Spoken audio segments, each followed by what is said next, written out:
Boa noite a todos.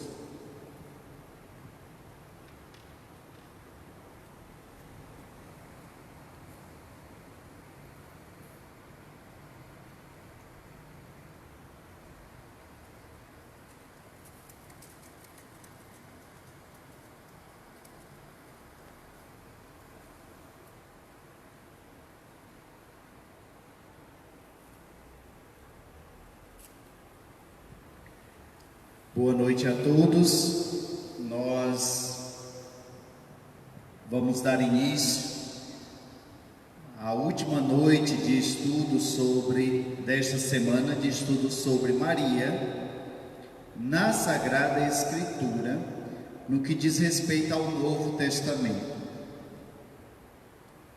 Ave Maria, cheia de graça, o Senhor é convosco. Bendita sois vós entre as mulheres, bendito é o fruto do vosso ventre, Jesus. Santa Maria, Mãe de Deus, rogai por nós, pecadores, agora e na hora de nossa morte. Amém. Ave Maria, cheia de graça, o Senhor é convosco. Bendita sois vós entre as mulheres, bendito é o fruto do vosso ventre, Jesus. Santa Maria, Mãe de Deus, rogai por nós, pecadores, agora e na hora de nossa morte. Amém.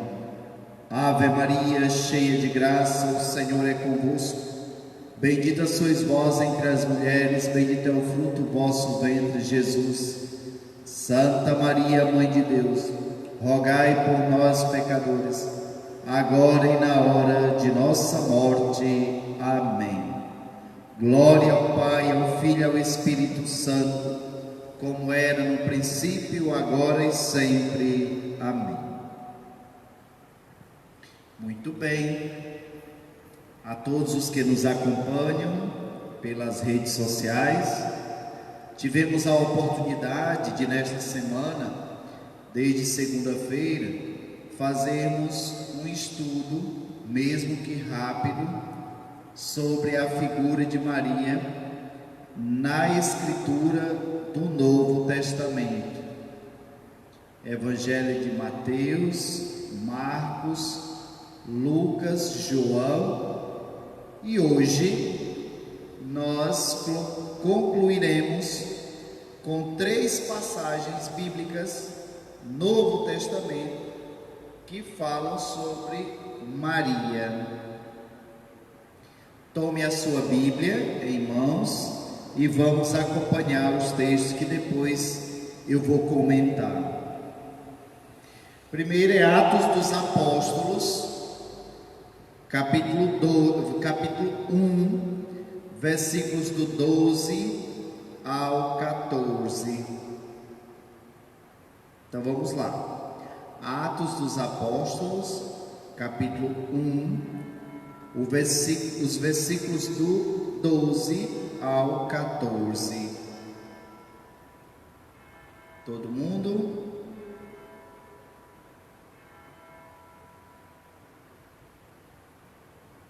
Diz assim o texto.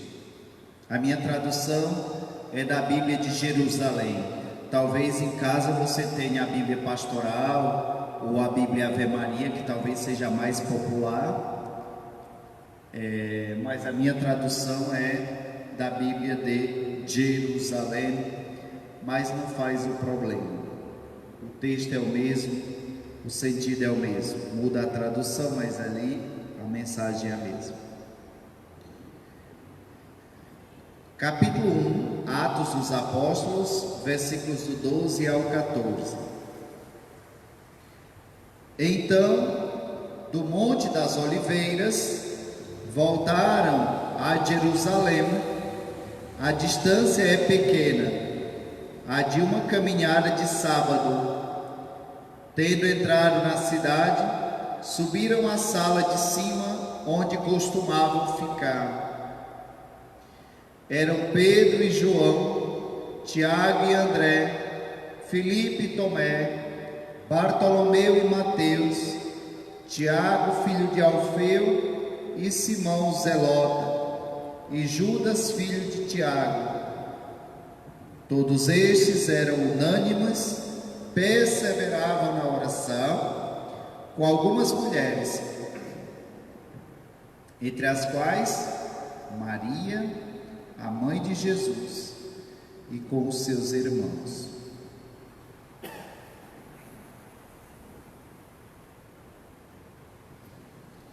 Meus queridos, esse trecho dos Atos dos Apóstolos mostra para nós uma realidade que muitas vezes nós não queremos ver.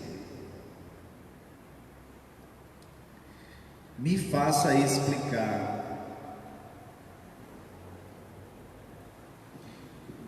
Nós criamos na Igreja Católica, em relação a Nossa Senhora, um certo exagero, eu vou colocar entre aspas.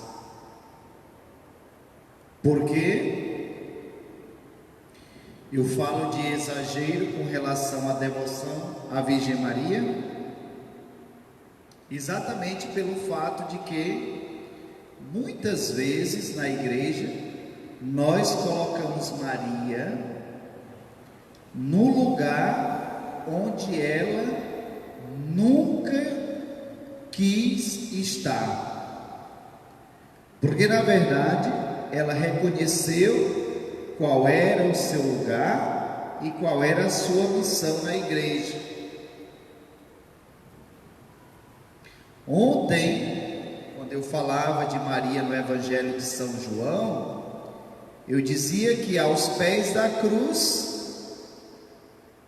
nasce uma nova comunidade, a comunidade dos cristãos. E a missão de Maria é unir a antiga comunidade, que é o antigo Israel, à nova comunidade, que é o novo Israel de Deus. Nós, o rebanho do Senhor, a igreja.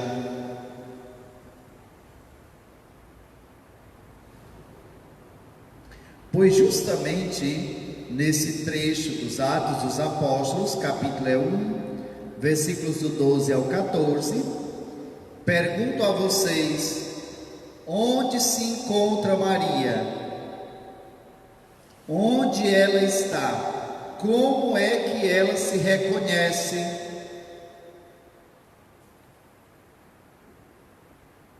Cabeças pensando, porque a cabeça não foi feita só para separar as orelhas, é para refletir, para pensar. Maria se encontra no seio da igreja, da comunidade cristã. Estavam reunidos aí no cenáculo após a ascensão, quando voltaram do Monte das Oliveiras. Estavam presentes os apóstolos, sem a presença de Judas, porque Judas já tinha morrido, se matou na verdade. E sem a presença de Matias, porque ainda não tinha sido eleito. Mas ali está Maria, a igreja reunida, o novo Israel de Deus, reunido em Jerusalém. Ali está Maria reunida com eles. Observem um detalhe importante nesse texto, que Maria não fica à parte. Qual é o lugar de Nossa Senhora na comunidade, na igreja, no novo Israel, se assim vocês querem chamar?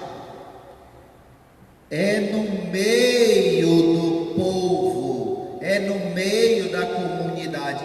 E ontem eu fiz referência ao Concílio Vaticano II, dizendo que não tem um documento específico para falar sobre Maria, porque coloca Maria dentro do contexto da igreja, no documento chamado Lumen Gentium, Igreja Luz dos Povos, no capítulo 8º. Por quê? Porque Maria se reconhece discípula missionária de Jesus Cristo no seio da igreja. Portanto, ela não fica à parte. E aqui eu retomo o que eu falei no início. Se existe um certo exagero de exaltar Maria ou colocá-la no lugar mais destacado, não foi ela que quis. Fomos nós que exageramos na devoção, talvez na afetividade, que não é errado. A questão da afetividade, da devoção à Virgem Maria. Não, pelo contrário, aqui eu não estou falando de errado, não. O que é errado é o exagero, porque acabamos atribuindo a ela uma coisa que ela nunca quis. Às vezes a gente encontra a imagem de Nossa Senhora com o menino Jesus nos braços, como é o caso da imagem de Nossa Senhora de Nazaré, e aí nós entendemos que a imagem tem um erro teológico. Qual é o erro teológico? A coroa maior está em Nossa Senhora, e Jesus, uma coroinha desse tamanho, que Deus me livre, quase que ninguém vê. Deveria ser o contrário. Quem deveria estar com a coroa grande deveria ser sempre Jesus, e a coroa pequena é de Maria. Por quê? Porque a beleza do esplendor, a luz que ilumina Maria e tudo o sol que dá o brilho a Maria, quem é? Jesus Cristo. Não tem uma resposta tanto fácil quanto essa. Agora, Maria, a mãe de Jesus, estava com eles na igreja que nasce, o novo Israel. Não neste tempo de pandemia, não, porque está fechado. Mas quando vocês tiverem a oportunidade de visitar o Santuário Nacional Nossa Senhora Aparecida, eu já estive lá e tenho a esperança de voltar ainda algumas vezes. Me faz bem. Observem onde é que está a imagem de Nossa Senhora Aparecida. No normal do santuário, porque o santuário é enorme. A imagem de Nossa Senhora Aparecida é tão pequena. Onde é que está esta imagem? A imagem está na entrada do santuário. Na entrada. O altar, quem celebra, vê a imagem de Nossa Senhora Aparecida. Quem foi ao santuário sabe. O que acompanha as missas e tudo ali. Eu não recebo nada para fazer propaganda do santuário, não, tá? Eu quero destacar só a presença de Maria aí. Qual é o lugar de Maria na igreja, na comunidade cristã? Qual é? Maria está no meio do povo. Maria se reconhece discípula missionária, caminha com o povo, se faz um conosco. Ela é uma pessoa como nós. Qual é a diferença? Porque, igual a nós, ela recebeu uma graça especial de ser a mãe de Deus e foi elevada à mais alta dignidade. Portanto, aqui nos Atos dos Apóstolos, que nós escutamos, capítulo 1, versículos do 12 ao 14, nós encontramos Maria como imagem da igreja. Aquela que é mãe porque gera, e aquela que cuida, que educa, que acompanha, é a imagem da igreja. Está aqui Maria. Por isso que, quando a gente reza a ladainha de Nossa Senhora, tem uma parte que diz: Mãe da Igreja, rogai por nós. Mater Ecclesiae, ora pro nobis. Assim está na ladainha. Portanto, Maria nunca quis estar separada, destacada, nunca. Quem fez isso por um certo exagero fomos nós. E agora está difícil de corrigir.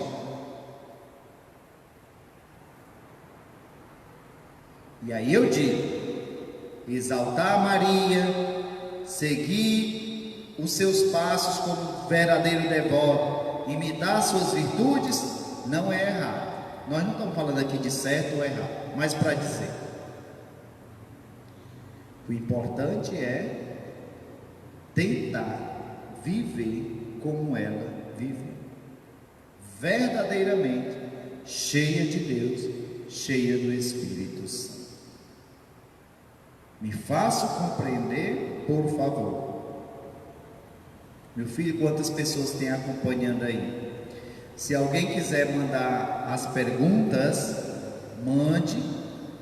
Se eu souber responder, eu respondo. Se não, eu passo ao Padre Raimundo para ele responder na próxima oportunidade, tá? Porque ele é o nosso pároco e tem mais experiência do que eu, sem dúvida. Então, Maria está onde? Qual é o lugar de Maria, segundo o livro dos Atos dos Apóstolos? É no seio da igreja. E aí nós devemos nos perguntar: e por que depois dos 28 capítulos que seguem dos Atos dos Apóstolos se fala mais dela? Porque ela permanece com a igreja, com a comunidade cristã. Ela está conosco. E depois, eu falei para vocês ontem que a Sagrada Escritura não é ciência, não é história, não tem essa pretensão, é teologia.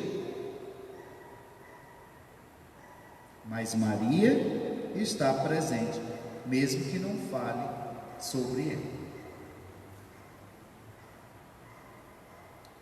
Bom, passando do livro dos Atos dos Apóstolos, que foi escrito pelo evangelista Lucas, e tem a abundante literatura de Lucas sobre Maria no seu evangelho, porque diz a tradição mais antiga que Lucas teve contato com a Virgem Maria. Não sabemos, nós estamos muito distantes da realidade que foi. Bom, agora nós vamos dar um segundo passo. Meu filho, me atualiza aí quantas pessoas tem assistindo. 26 agora. 26 pessoas, tá? Muito obrigado. Eu espero que essas 26 pessoas que estão compreendam esse conteúdo do Novo Testamento sobre Maria e possam transmitir a outras pessoas.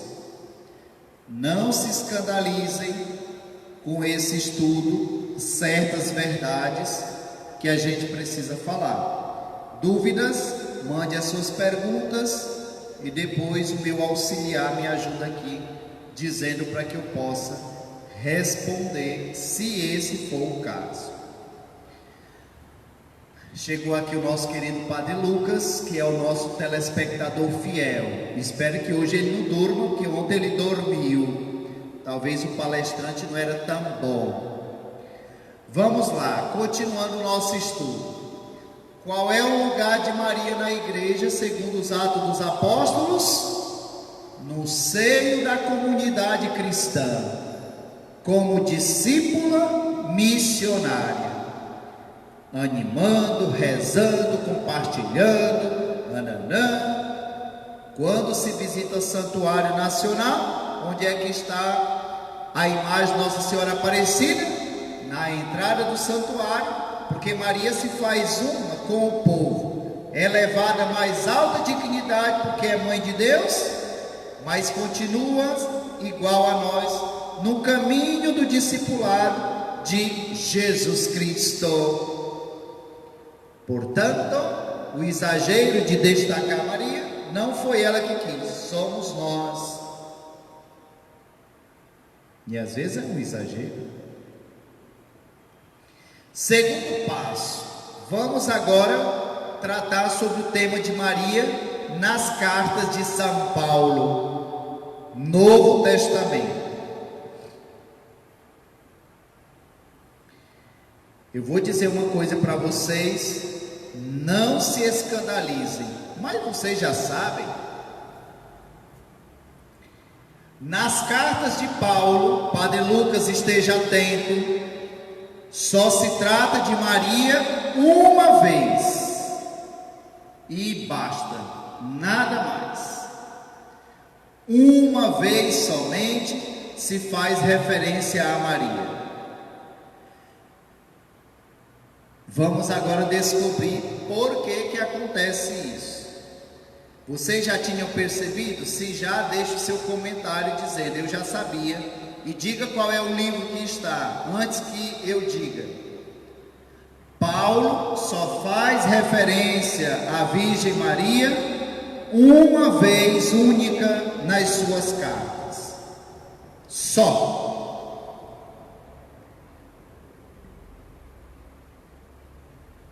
Gálatas, capítulo 4, versículo 4. Todo mundo abra a sua Bíblia. Todos que estão participando. Gálatas 4, 4. Diga, meu filho, qual é a pergunta? Porque Maria sempre acompanha Jesus em suas missões. A pergunta que mandaram é: por que Maria sempre acompanha Jesus nas suas missões? Porque desde o início do projeto de Deus para a salvação da humanidade, quando ela foi convocada, ela se reconheceu discípula, porque segue o Mestre, Jesus Cristo. Missionária, porque anuncia Jesus Cristo, leva Jesus Cristo às pessoas. Porque a vocação discípula não pode se separar da missionária. São duas dimensões de uma única realidade. E essa é a nossa missão de batizado. Discípulos missionários de Jesus Cristo. E ela se reconheceu desde o início, prontamente, a essa realidade. E não se subtraiu a ela, mas se entregou, mesmo no sofrimento, porque se reconhece discípula missionária do Senhor, seu Filho Salvador, Jesus Cristo. Vamos à frente, Gálatas 4, 4. Paulo diz assim: quando, porém, chegou a plenitude dos tempos, ou do tempo, aqui está no singular, enviou Deus o seu Filho, nascido de mulher, nascido sob a lei. Pronto. Gálatas 4, 4. Padre Lucas, essa é a única referência a Nossa Senhora nas cartas de Paulo. Só. Pode ler carta aos Romanos, pode ler carta aos Filipenses, pode ler Tessalonicenses, pode ler o que vocês quiserem de cartas de Paulo, só tem essa referência. E por que só tem essa referência? Porque a época que Paulo escreveu as suas cartas, a presença de Maria na comunidade cristã, a igreja, era uma realidade viva que não se precisava falar. É a mãe de Jesus? É. Tem a dignidade própria de elevação de mãe de Jesus? Sim. Quem deu essa dignidade? Deus. Mas ela está com os outros discípulos missionários de Jesus Cristo. Portanto, era uma realidade que se vivia no dia a dia. A presença de Maria na comunidade cristã, a igreja. Agora, não é que se tem tanta necessidade de se falar de Maria, pois ela estava naquele contexto. Quem era que não estava mais no contexto da comunidade cristã, como presença física, mas agora como presença ressuscitada espiritual? Jesus Cristo. Portanto, qual é o assunto principal das primeiras comunidades cristãs? Jesus Cristo. Os evangelhos tratam sobre quem? Jesus Cristo. As cartas de Paulo, na sua maioria, desenvolvem teologia sobre quem? Jesus Cristo. Atos dos Apóstolos, que fala mais de Pedro e Paulo, eles anunciam quem? Jesus Cristo. Então, qual é o tema que é o cardápio dos primeiros séculos, ou do primeiro século da era cristã, da pregação? Jesus Cristo crucificado, Jesus Cristo ressuscitado. O que é o Círio Pascal? A imagem da ressurreição. E Maria vivia esta realidade que tanto estava aí. Tem uma pessoa, não sei se quer alguma coisa. É bom tu ir lá. Tá. Então, somente esta realidade de Maria presente na carta de São Paulo, nas cartas de Paulo, Gálatas, capítulo 4, versículo 4. Basta somente ali. E agora, pergunto. Paulo faz referência à Virgem Maria, dizendo o que sobre ela? Faça uma procissão e leve Maria no andor. Não. Ele afirma a verdade fundamental. Qual é a verdade fundamental, Padre Lucas? Maria é a mãe de Jesus. Quando chegou a plenitude dos tempos, Deus enviou o seu filho nascido de uma mulher, sujeita a uma lei. Paulo não diz o nome da mulher. Paulo não diz o nome da mulher. Por que Paulo não diz o nome da mulher na carta aos Gálatas? Porque para a comunidade cristã daquela época, todos entendiam que Paulo estava falando sobre Maria. E sem dúvida que hoje também, quando se proclama essa leitura na comunidade cristã, nós entendemos o quê? Quem é esta mulher? Maria, mãe de Jesus. Ninguém vai pensar o contrário. Quando chegou a plenitude dos tempos, enviou o seu filho nascido de mulher. Quem é a mulher? Maria. E aqui se torna claro, qual é a missão de Maria na história da salvação? Dar a luz ao Salvador, se torna discípula missionária, origem da igreja, a partir da morte e ressurreição do Senhor. Esta é uma resposta, pode ter outra. Diga, meu filho, a pergunta.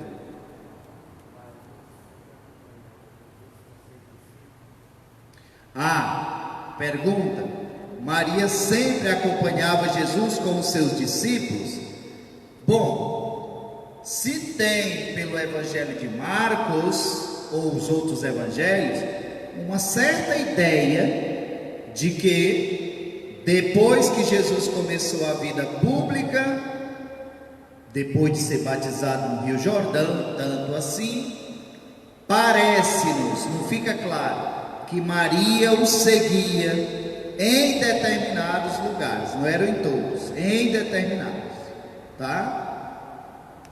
Parece, nós não temos como provar isso de veracidade, mas em certos momentos ela estava, como é o caso das bodas de Caná, Maria estava presente, como é o sinal que Jesus realiza em outros lugares, Maria está presente. mas não é muito claro esta realidade nos evangelhos. Mas que seguia.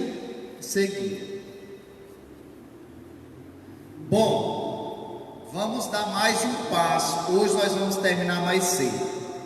Hoje é sexta-feira, estou cansado, vocês também, e vamos descansar um pouquinho. Até aqui deu para entender? Eu espero que sim. Atos dos Apóstolos, capítulo 1, versículos do 14, ou do 12 ao 14, Maria no seio da igreja. Gálatas 4:4, Maria é a mãe de Jesus, chamada de mulher que dá a luz ao Filho, Jesus Cristo. Paulo que é filho, no seio da comunidade cristã. E agora, não se fala mais de Maria nunca mais, nas cartas, Novo Testamento, nem João, na tradição joanina, quando escreve as cartas, não fala de Maria, Maria está presente, e aí nós chegamos ao livro dos Atos, ou do Apocalipse de São João, é o último livro da Bíblia. O capítulo é sempre ali o 12, capítulo 12, perfeito tanto assim. Todos conhecem o capítulo 12,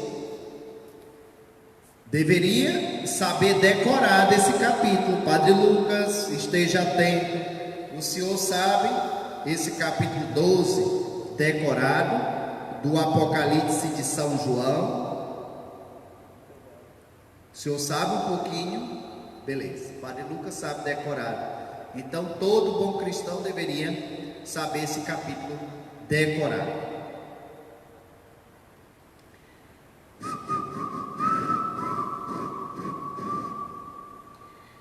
Popapá, é o versículo do 12, Apocalipse 12, 1 ao 10.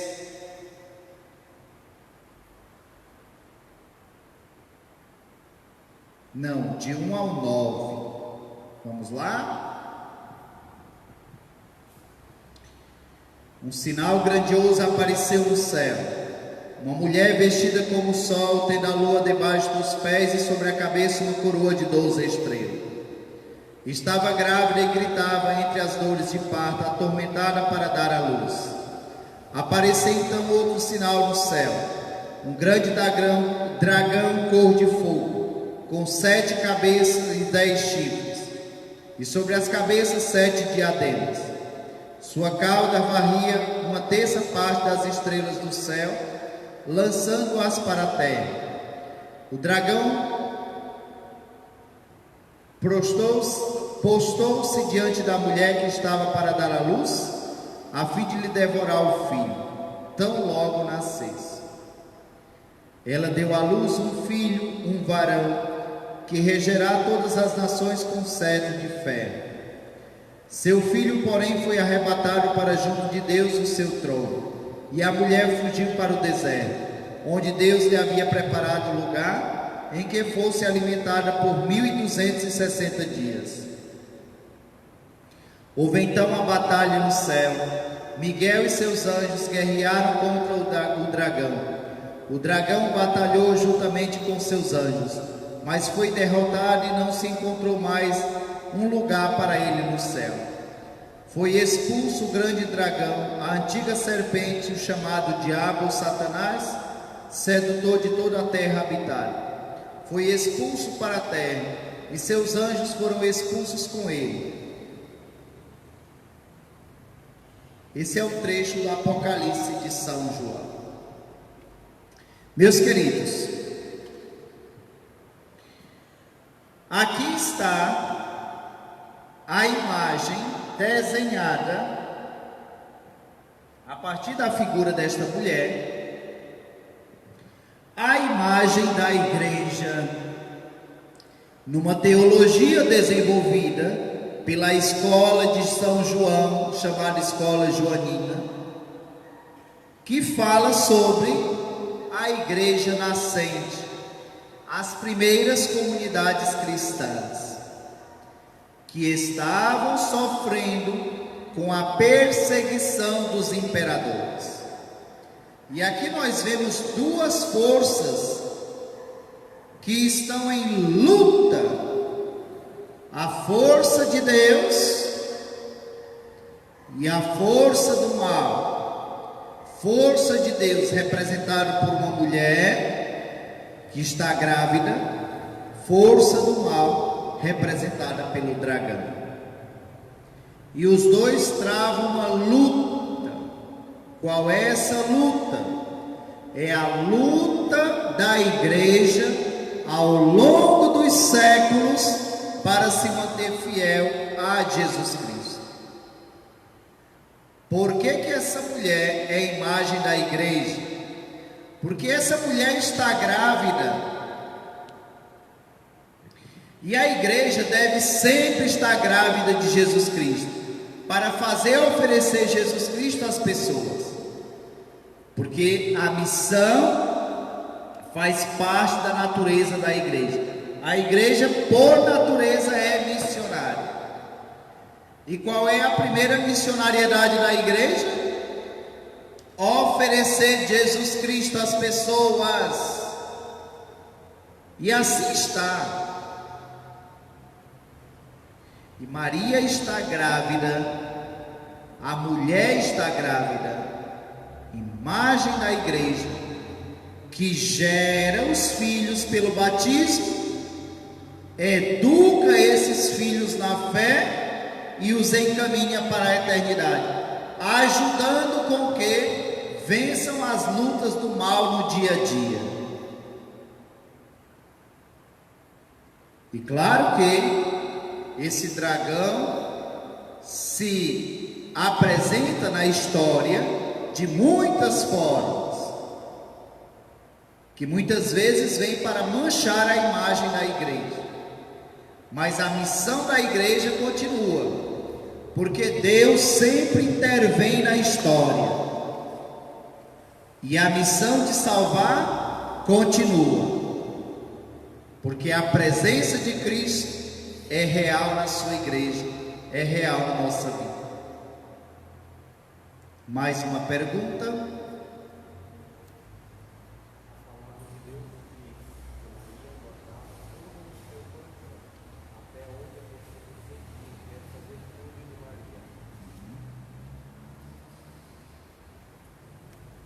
Eu vou só terminar a reflexão de Atos Apóstolos e eu respondo a essa pergunta.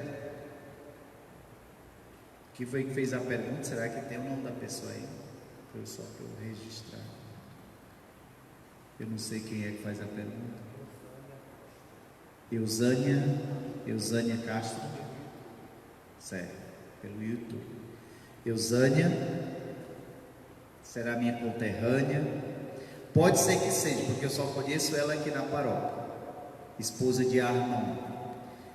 Beleza. Então, Apocalipse de São João apresenta: seu filho, porém, foi arrebatado para junto de Deus e do seu trono, aspecto da ressurreição e ascensão, mas continua presente e luta com a sua igreja. No final, quem é que vence? O mal é expulso e o bem permanece. E observe que essa mulher é vestida de sol, toda coberta da graça de Deus. A lua debaixo dos pés, o poder que Deus dá à igreja sobre o mal. Coroada de 12 estrelas, o antigo Israel, 12 tribos, novo Israel, 12 apóstolos. A presença de uma única igreja, grávida, porque a igreja é mãe e mestra, ela gera e cuida. E a igreja vence com a força de Deus, simbolizada aqui pelo arcanjo Miguel. Quem como Deus? Quem é que dá a força à igreja para que ela vença? Deus. Porque com Deus, só Ele mesmo, ninguém pode. Perfeito. esse texto maravilhoso, que a gente poderia ficar longos e longas noites a meditar sobre ele. Mas eu não quero cansar vocês e nem a mim também ali. A pergunta da Eusânia: Maria guardava tudo no seu coração, está no Evangelho de São Lucas. Como nós podemos viver esta virtude de Maria na nossa vida? Boa pergunta, parabéns. Vamos destrinchar. Primeiro, quando se fala de guardar tudo no coração, a prioridade aqui é a palavra de Deus revelada a nós. É ter a capacidade de acolher a graça de Deus, acolher a sua palavra e ter a oportunidade de contemplar, de meditar, de refletir. Quando se fala de guardar no coração, não é guardar coisa ruim, não. Mágoas, rancores, falsos testemunhos que foram levantados, ou às vezes raivas, brigas, doenças, sei lá, principalmente mágoa das pessoas que nos fizeram mal. Não, isso é doença, isso é morte, isso é pior do que o coronavírus. A pessoa ficar arrastando anos e anos e anos e anos e anos essas coisas que não servem mais a nada. Mas é guardar como meditação, contemplação, as coisas boas que nós vivemos. Um retiro que você participou, uma pregação que você assistiu, que te tocou, um testemunho que marcou a tua vida, o dia que tu assumiste a tua vocação, seja ela qual for, uma santa missa que eu participei que marcou a minha vida, uma visita que você fez a uma igreja, a uma cidade, a um santuário, que seja, que marca a nossa vida. Guardar isso no coração, a história de um santo, a própria palavra de Deus, um salmo que eu amo, eu sei de cor. E essas coisas que vêm de Deus vão preencher a nossa vida. Contemplar, a capacidade de contemplar. Guardar significa isso. Perfeito? Quem mais? Obrigado. Espero que tenha alcançado na resposta. Mais alguma pergunta? Encerramos aqui. Muito obrigado a todos que nos acompanharam nesses dias sobre um pouco de teologia sobre a Virgem Maria. Que Deus livre a vocês de todos os males, nos livre. Todas as pessoas que estão sofrendo por causa dessa pandemia, nós que estamos em casa, principalmente aquelas pessoas que estão só, não se desesperem. A luta é grande, mas a vitória é certa, porque nós estamos com Cristo. Prestem atenção, não se desesperem. A nossa vitória é Cristo. Diga todo dia: com Jesus Cristo eu vou vencer. Com Jesus Cristo eu vou vencer. Com Jesus Cristo eu vou vencer. E sejamos devotos da Virgem Maria, pessoas dedicadas à Virgem Maria, que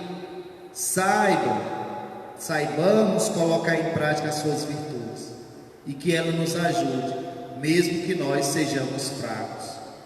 Ó Maria concebida sem pecado, rogai por nós que recorremos a vós. Em nome do Pai, do Filho e do Espírito Santo. Amém. Boa noite a todos e até a próxima. Deus abençoe a todos. Bom descanso.